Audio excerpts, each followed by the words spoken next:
How could you hate me without even knowing me? As a person with, I hope, thoughts, feelings, and opinions, the idea of how a person can turn into a vicious and violent racist can be a difficult thing to understand. We all accept that, to some extent, racism is a learned behavior. Nobody is born with a type of hatred in them, at least not one directed towards a specific color or country. And as for why some people hate, take your pick. Insecurity, projection, a narcissistic personality, fear of change and differences, or just a plain lack of empathy. In humans, it's always some emotional response to something they don't understand, never logical. A person doesn't sit down at their desk one day, open up their notebooks, make a list, and pinpoint exactly why their race is superior to every other race. Their race is superior because they are a member of their own race. But if racism is a learned response to the world, can it be unlearned? And more importantly, can the underlying cause that leads a person to hate be controlled? Samuel Fuller was an American author and film director who at 17 began writing novels and working as a reporter for a newspaper in New York.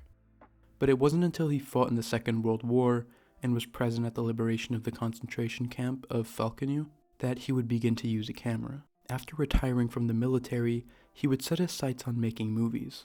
His films revolved around themes of mental illness, misogyny, the negative effects of patriotism, and being anti-war. But even through a career that was littered with controversy, almost none came as close to his 1982 film, White Dog. The film opens with Julie Sawyer, a new actress driving down a road in the middle of the night. She accidentally runs over a stray white German shepherd, and after saving its life, decides to take it in while looking for its owners. After a man breaks into her house and tries to assault her, the dog attacks him and saves her. The two begin to form a bond, but unbeknownst to her, the dog has been sneaking out at night and killing people in the streets. The dog returns home, its white fur covered in blood, and it's greeted with a hug from an unsuspecting Julie. Later, on a film set, the dog again attacks Julie's co-star, sending her to the hospital. At this point, Julie has recognized the pattern. This dog isn't just a pet. It's an attack dog. Julie's boyfriend suggests they put the dog down, but she refuses to give up yet, opting instead to retrain him. She takes him to a Hollywood animal training facility run by Carruthers, the owner, and Keys, an animal trainer. Immediately, the dog attacks another employee, alerting both of the men to the real nature of what the dog has been trained to do. He isn't just an attack dog, he's a white dog. A dog that's been trained to specifically hunt down and kill black people on sight. Carruthers refuses to help. He's adamant that there is nothing that can be done and that the humane thing to do would be to put the dog down. Keys, on the other hand, has always wanted to attempt to deprogram a white dog and agrees to help. Keys and Carruthers symbolize the two perspectives on racism. Carruthers doesn't believe that racism and aggression can be trained out of a dog. Keys, on the other hand, is somewhat obsessed with the idea of being able to cure him, hoping that if there is proof that the training can be reversed, it might discourage racists from training their own dogs to hate. It's important to point out that Keys is black as well. For him, it's personal, not just for this dog, but to prove to himself that racism isn't an incurable illness, that there is still hope for those afflicted with it. The deprogramming is brutal, more so for Keys than the dog. He covers himself in protective gear and locks the dog in with him, allowing himself to be attacked for hours on end until the dog becomes exhausted and gives up. After a session, Julie asks Keys, how is it possible for a dog to even become a racist? For an animal, they can notice different skin colors, but why should they actually care? But Keys explains it to her bluntly. The racist owner would find a homeless or drug-addicted black person on the street and pay them to beat a puppy.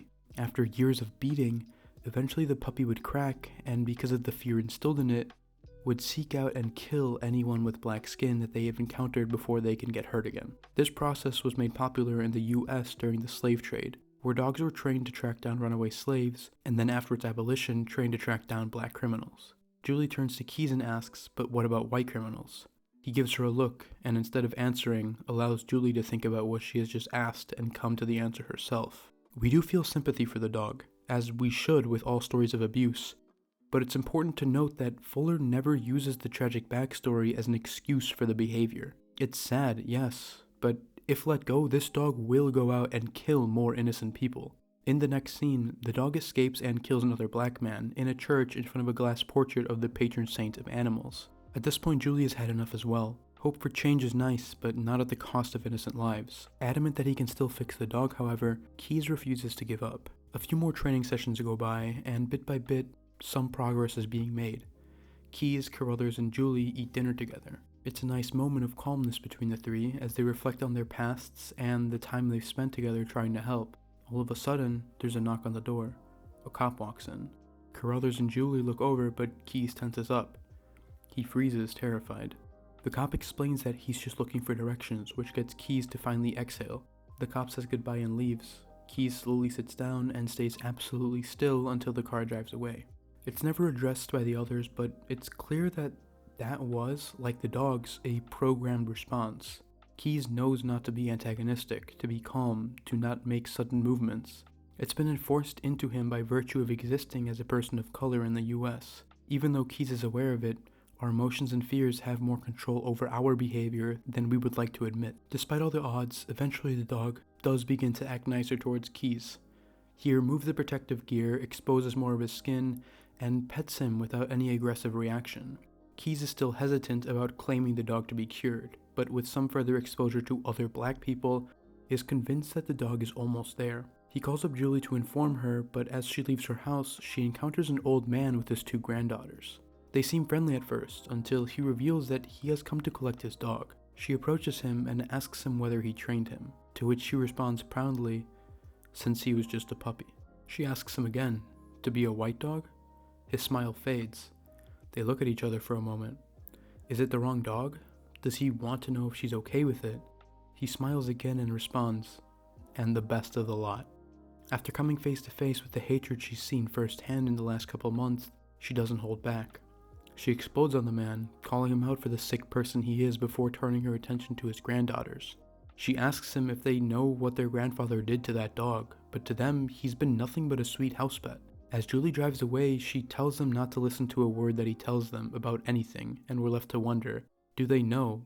What have they already learned from him? And do they also have to subject themselves to be re-educated and flush out the hatred taught to them? As she arrives, Keyes administers the final test. Complete and total freedom with the dog, without gear. The dog charges, and there is a moment that you're unsure. He gets close to Keyes, teeth bared, but stops himself. He runs around acting like a happy dog and gets hugged by a thankful Julie. Suddenly, though, he breaks free from her grip. He charges at Carruthers, who's been standing nearby doing nothing but watching, and attacks him. Heartbroken, Keyes takes out his pistol and fires 2 shots. A tearful Keyes and Julie take the dog off of a bloody Carruthers and help walk him out of the pen. As the dog lies on the ground, confused and dying, color fades from the image, turning it black and white. The movie was finished with a lot of studio interference. Originally, it was intended to be a horror film, and because Samuel Fuller refused to cooperate, as well as rumors circulating that the film had a secret pro-racism message, the movie was never given a theatrical run. It was instead released on cable television. Fuller would write in his autobiography, "It's like someone putting your newborn baby in a goddamn maximum security prison forever." The experience affected him so much that he would later move to France and never direct another movie in America nor work with Hollywood again. Despite this, White Dog remains a cult classic. It's a very cold but realistic look at how racism spreads and the almost crippling effects it has on those who have it. It shows that with education, exposure, and lots of hard work, maybe racism can be cured. Although tragically, hatred and fear cannot.